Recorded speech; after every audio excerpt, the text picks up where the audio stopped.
मित्रांनो, हरे कृष्णा. मित्रांनो, आज आपण भगवद्गीतेतील 14वा अध्याय आणि 14वा अध्याय म्हणजे गुणत्रय विभाग योगामधील श्रीकृष्ण भगवंतांनी अर्जुनाचा काय संवाद झाला याच्यावर आज आपण सविस्तर बोलू. भगवंत गुणत्रय विभाग योगामध्ये सांगतात की भौतिक प्रकृतीमध्ये आल्याच्या नंतर, भौतिक प्रकृती म्हणजे आपण भौतिक प्रकृतीमध्ये आहोत. जीव हा भौतिक प्रकृतीमध्ये असतात. भौतिक प्रकृतीमध्ये आल्याच्या नंतर 3 गुणांनी युक्त होतो जीव.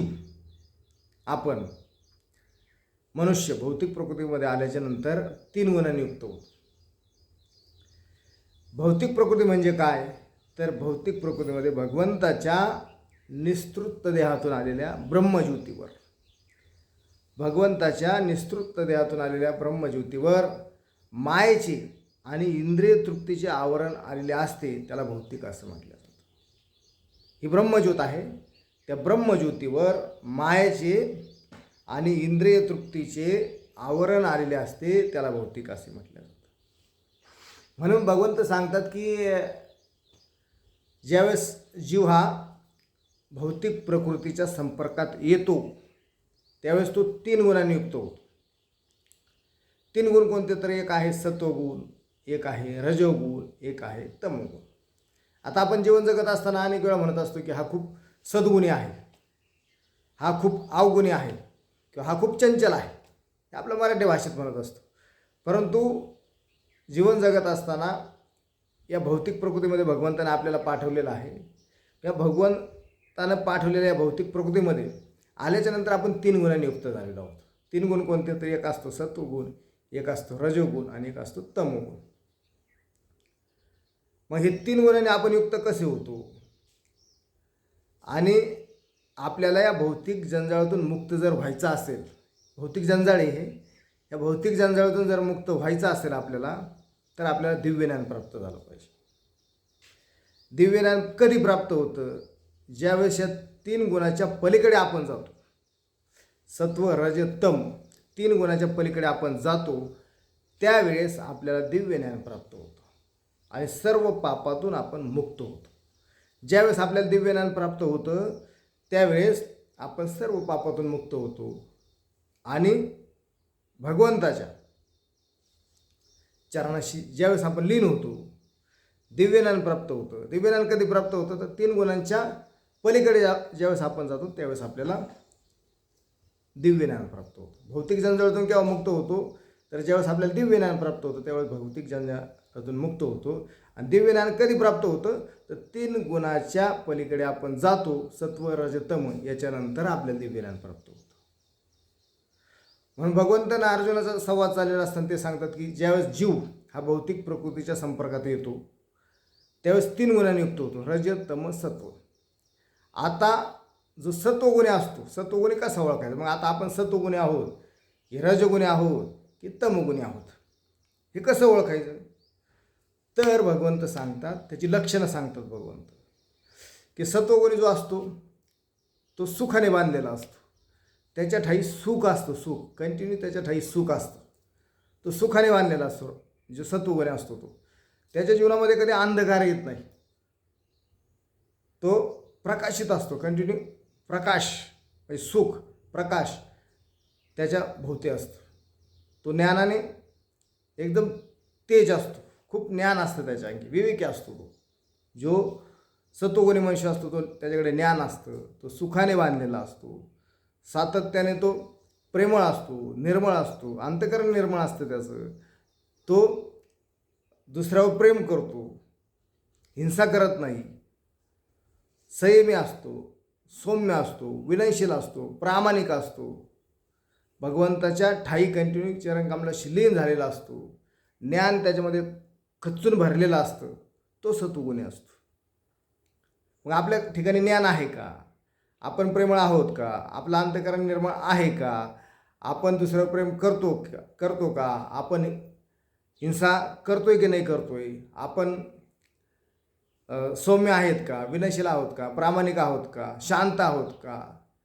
जर आपण असू, शांत असू, हे सगळे जर लक्षणं आपल्यामध्ये असतात तर 100% ज्ञानाने आपण ज्ञान आपल्याकडे आहे का, हे जर गोष्टी आपल्याकडे असेल तर 100% आपण सत्वगुणी आहोत असं समजायचं. आणि भगवंत त्या ठिकाणी सांगतात की रजोगुण. मग रजोगुणाने कसा बांधलेला असतो मनुष्य, कोण असतो रजोगुणी? तर भगवंत त्या ठिकाणी सांगतात की तो कायम कंटिन्यू सकाम कर्माशी बांधलेला असतो. तो इंद्रिय तृप्तीसाठी झटत असतो. त्याचा कामाग्नी सातत्याने जळतच राहतो. हे तरी भेटेल, ते तरी भेटेल, हे भेटल्यावर तर मी संतुष्ट होईल, ते भेटल्यावर तर मी संतुष्ट होईल.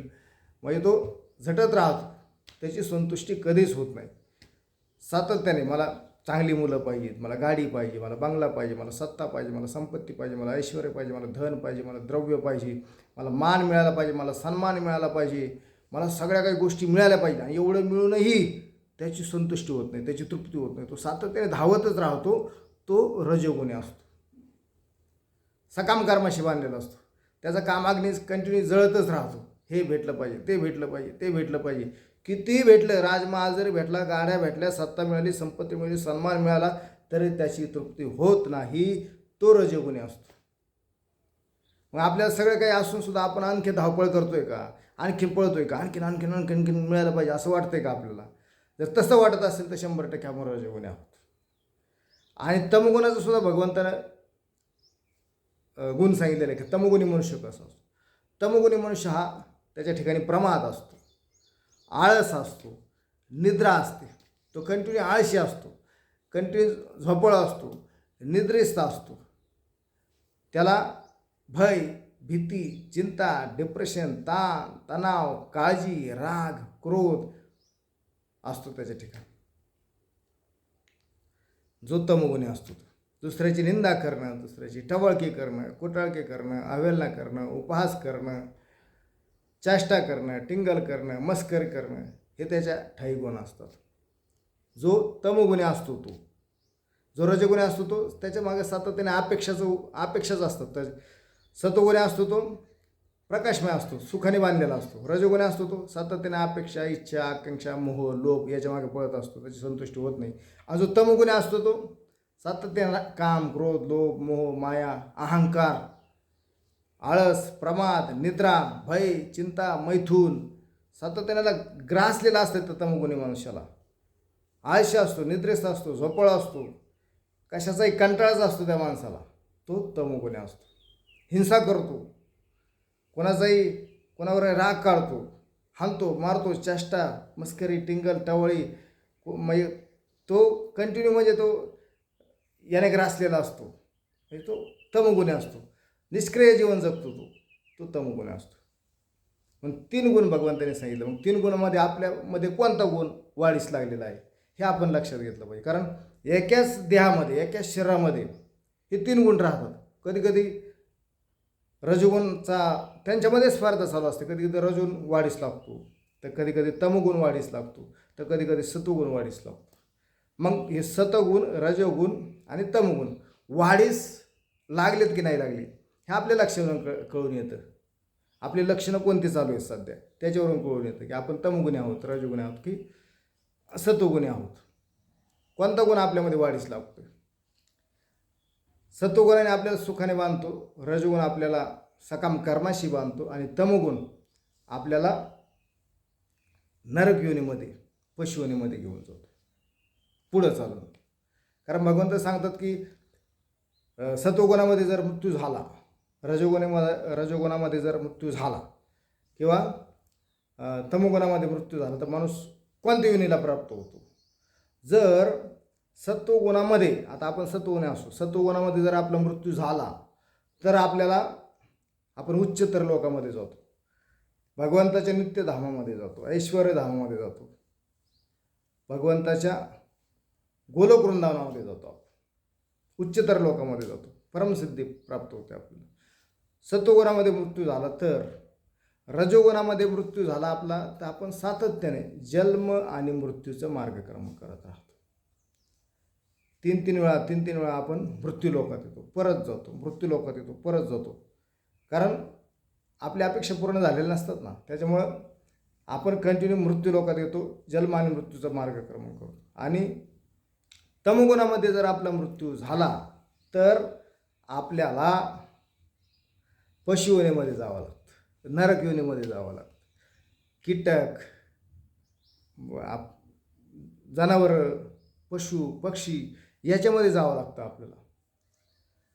याच्यामध्ये आपलं तमोगुणामध्ये मृत्यू झाला तर, आणि सतोगुणामध्ये झालं तर उच्चतर लोकांची प्राप्ती होते. रजोगुणामध्ये झालं तर मृत्यू लोकांचं मार्गक्रमण करतो, जन्माने मृत्यूचं मार्गक्रमण करतो. आणि तमोगुणामध्ये झालं तर आपण पशुयोनीमध्ये जातो. मग आपल्याला माहिती असलं पाहिजे की आपण कोणत्या लक्षणाने युक्त असलो पाहिजे, तमोगुणाने, सतोगुणाने का रजोगुणाने, आपल्यामध्ये कोणता गुण वाढीस लागला हे सुद्धा आपल्या लक्षात आलं पाहिजे. त्यावेळेस आपण पुढच्या जन्मामध्ये कुठे जाऊ हे आपल्याला लक्षात येईल. भगवंत त्या ठिकाणी सांगतात की उच्चतर लोकांमध्ये जायचं आहे, की तुम्हाला मृत्यू लोकामध्ये 3-3 वेळा यायचं आहे, मार्गक्रमण करायचं, की पशुयोनीमध्ये जायचं. जो गुण आपल्यामध्ये वाढीस लागेल आणि ज्यावेळेस त्या गुण वाढीस असताना ज्यावेळेस आपला मृत्यू होईल त्यावेळेस 100% आपल्याला त्या योनीमध्ये जावं लागेल. म्हणून भगवंत त्या ठिकाणी सांगतात की सातत्याने आपण सत्वगुणामध्ये राहिलं पाहिजे, आपण कृष्ण भावना भावित राहिलं पाहिजे, आपण शांत राहिलं पाहिजे, आपण भगवंताच्या भक्तीमध्ये विलीन असलं पाहिजे, समर्पित असलं पाहिजे, संलग्न असलं पाहिजे. भगवंत त्या ठिकाणी सांगतो. म्हणून आपल्याला 3 गुणांनी भौतिक प्रकृतीच्या संपर्कात आल्यानंतर आपण 3 गुणांनी युक्त होतो. 3 गुणांनी युक्त होतो कोणत्या? सत्व, रज, तम. 3 गुण ओळखून आपण जीवन जगलं पाहिजे. आणि ज्यावेळेस आपण या 3 गुणाच्या पलीकडे जातो त्यावेळेस 100% दिव्य ज्ञान आपल्याला प्राप्त होतं. दिव्य ज्ञान प्राप्त झाल्याच्यानंतर आपण या भौतिक जंजाळातून मुक्त होतो, पापातून मुक्त होतो, आणि खरा अमृताचा आस्वाद आपण घेतल्याशिवाय राहत नाहीत. दिव्य ज्ञान प्राप्त झाल्यावर 3 गुणाच्या पलीकडे गेल्यानंतर पापातून मुक्त होतो, आणि तोच भक्त भगवंताला प्रिय असतो. तोच भक्त भगवंताच्या चरणकमलाशी लीन होतो. तो भगवंताला प्रिय असतो भक्त. म्हणून खरं अमृताचं आस्वादन करायचं असेल तर सत्वगुणामध्ये राहायला शिकलं पाहिजे. दिव्य ज्ञान प्राप्त झालं पाहिजे. दिव्य ज्ञान कधी प्राप्त होतं? या 3ही गुणाच्या पलीकडे ज्यावेळेस आपण जातो त्यावेळेस आपल्याला दिव्य ज्ञान प्राप्त होतं. म्हणून भगवंताने सांगितलं आहे, त्यांचा संवाद चाललेला आहे अर्जुनाचा आणि श्रीकृष्ण भगवंताचं. 3 गुणाचं लक्षणं सांगितले त्यांनी. 3 गुण कोणते? ते भौतिक प्रकृतीच्या संपर्कात आल्याच्यानंतर 3 गुणांनी आपण बद्ध होतो. आपल्याला मायाच्या नियंत्रितुक्तीचे आवरण येते, आपल्यावर आच्छादन येतं. म्हणून सत्वगुणामध्ये राहण्याची आपण जास्तीत जास्त प्रयत्न केला पाहिजे. रजोगुण आणि तमोगुण झटकून टाकला पाहिजे. सत्वगुण कसा वाढीस लागेल आपल्यामध्ये त्याचं आपण चिंता केली पाहिजे, त्याचं चिंतन केलं पाहिजे. सत्वगुणामध्ये प्रेम, शांतता, सुख, प्रकाशमय जीवन, एकदम सुखी, समृद्ध, संपन्न जीवन सत्वगुणामध्ये मिळतं. रजोगुण ज्ञान मिळतं सत्वगुणामध्ये. रजोगुणामध्ये तर अपेक्षा, इच्छा, मोह हे चालूच आहे. हे रजोगुणामध्ये ते लक्षणं असतात. आणि सत्वगुणामध्ये आळस, प्रमाद, निद्रा, चिंता, भय, भीती, डिप्रेशन, ताण, तणाव, अस्वस्थता, दुसऱ्याची निंदा, टिंकर, टवाळी, अवहेलना, उपवास, मत्सर हे तमगुणाचे लक्षण आहेत. सत्वगुणामध्ये राहिलं तर 100% आपल्याला पुढचा जन्मसुद्धा चांगल्या प्रकारे मिळेल. आणि मनुष्याला त्याच्या कर्मानुसारच सुख दुःख तो भोगत असतो. मग आपल्याला जर सत्वगुणामध्ये आपण राहू तर 100% सुखी, 100% आपल्याला मिळणारच मिळणार. रजोगुणामध्ये तमगुणा मिळत हे तर लक्षणं सांगितले भगवंताने, की मग इच्छा, अपेक्षा, आकांक्षा रजोगुणामध्ये. तमगुणामध्ये काय आहे तर नरकमय जीवनच जगायला मिळतं. आज पण आपण जर तमगुणामध्ये जगलो, उद्याचं तर आहेच पुढच्या जन्माचं, परंतु आज पण आपण तमगुणी जीवन जगलो तर आज पण आपल्याला नरकमय जीवन जगावं लागतं. सत्वगुणामध्ये, रजोगुणामध्ये जगलं तर कंटिन्यू आपल्याला सुखाचा उपभोग घेऊ शकत नाही. आणि सत्वगुणामध्ये जगलं तर सुख त्या ठिकाणी 100% मिळतं, शांतता मिळते, मनशांती मिळते, आणि जीवन एकदम सुखी समृद्ध आपण जगू शकतो. म्हणून 14वा अध्याय 100% आपण वाचला पाहिजे गीतेमध्ये. त्यावेळेस आपल्याला कळतं की 3 गुणांनी, कोणत्या 3 गुणांनी युक्त आहोत आपण, आणि कसं वागलं पाहिजे, कोणती लक्षणं आपण प्राप्त केली पाहिजेत. तेव्हा आपण पुढच्या जन्मात पण आणि आत्ता जगतोय वर्तमान काळात ते सुद्धा आपण कसं जगू याच्यावर आपल्याला अभ्यास करता येईल आणि कळेल आपल्याला काय होईल ते. 100% मित्रांनो, हा व्हिडिओ आपल्याला आवडला असेल तर शेअर करा, लाईक करा, यूट्यूब चॅनल सबस्क्राईब करायला विसरू नका. हरे कृष्ण.